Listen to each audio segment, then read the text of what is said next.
I know a lot of shortwave listeners who are really into spy number stations.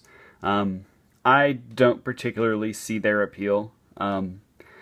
Most of them, for example, the Cuban spy number stations, use an encoding program that we know of. In fact, the person who wrote the software came forward and said, "I know the software they're using to send these digital signals in between the numbers to help whoever is the intended recipient to decode them, and it's impossible, essentially, for anyone to break a code that's generated by this program, unless they have the algorithms themselves."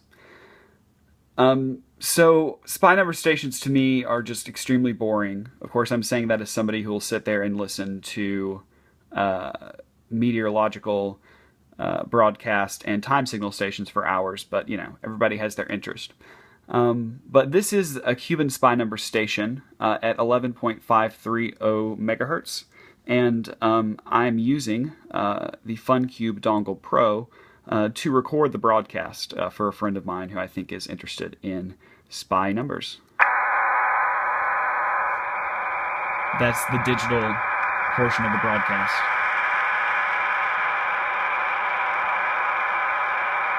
The signal is right here, by the way.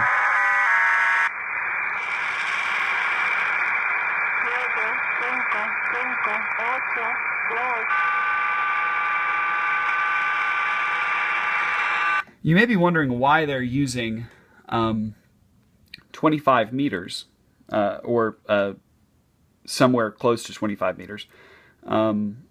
When band conditions are not particularly good, it is about 1700 hours Zulu.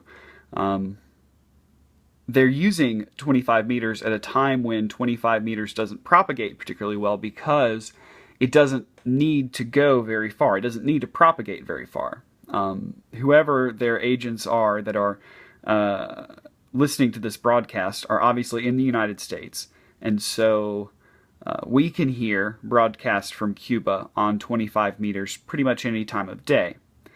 So they pick these frequencies for a reason, because their intended audience is not that audience. Their intended recipients are really not all that far away, and so it doesn't matter that 25 meters is not open for DX right now, because this is not DX. All right, guys, I hope this has been interesting to those of you who like spy number stations, and a nice little demonstration of the FunCube dongle. It's a pretty capable little receiver for something that just plugs right into your USB port. All right, 73.